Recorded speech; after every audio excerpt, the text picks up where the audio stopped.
Picture this, a game of Monopoly, but there's a catch. One player already owns half the board.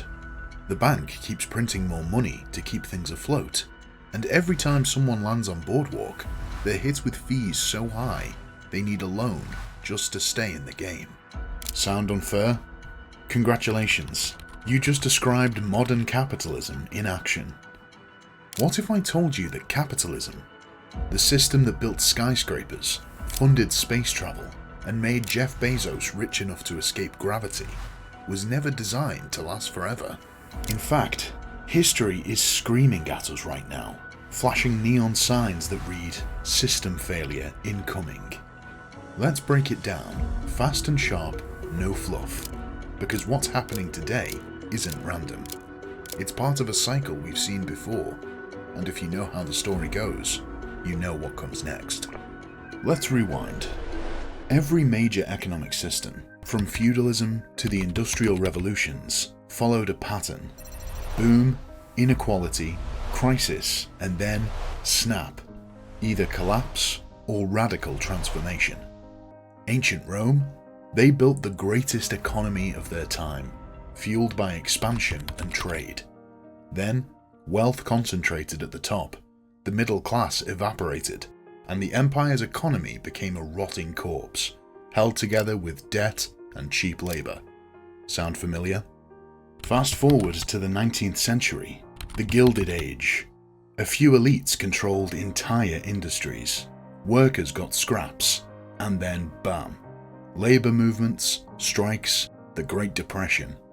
Governments had to step in with reforms, just to stop the whole thing from imploding. And now, here we are again. Different era, same game. The rich are richer than ever, wages are stagnating, and economies are running on borrowed time and borrowed money. So what's the ticking time bomb this time? Number 1. Wealth concentration is at record levels. The top 1% owns more than the rest of the world combined. That's not just a statistic.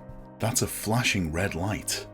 Historically, extreme inequality always leads to unrest, revolutions, or economic collapse.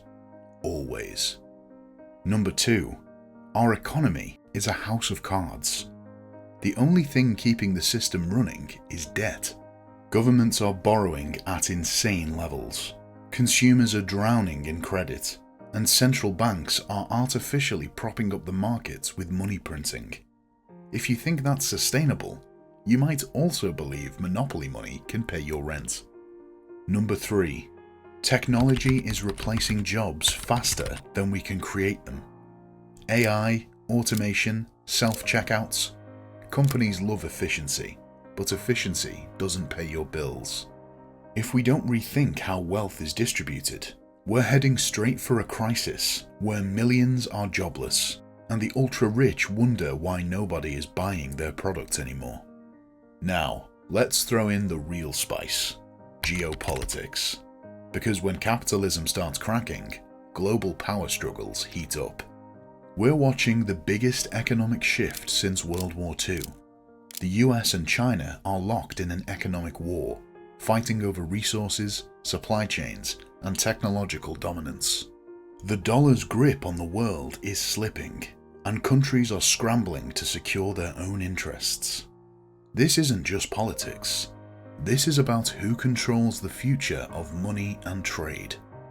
And then there's climate change, a crisis that capitalism helped create, but isn't equipped to solve.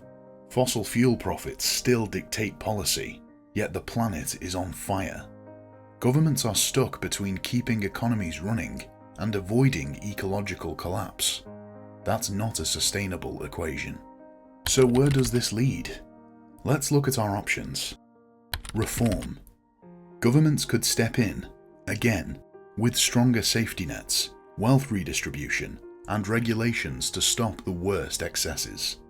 Think of it like capitalism on life support. Revolution. History tells us that when economic inequality hits a boiling point, people don't just sit around and tweet about it. They revolt. Whether it's political, social, or economic, Change is coming. New systems. Some argue capitalism won't die. It will evolve. Maybe through AI-driven wealth distribution, decentralized economies, or even concepts we haven't invented yet. But one thing is clear. The old model is running out of time. Here's the deal. You don't need to be an economist to see the cracks in the foundation. You just need to pay attention. Capitalism isn't failing because it's weak. It's failing because it's too successful at concentrating wealth and power. So the real question isn't, will it collapse? The question is, who will shape what comes next? And that's where you come in. If you found this breakdown valuable, share this video, drop a comment, and let's keep this conversation going. Because understanding history isn't just about knowing the past, it's about being ready for the future. Until next time, stay sharp, stay informed, and stay ahead of the curve.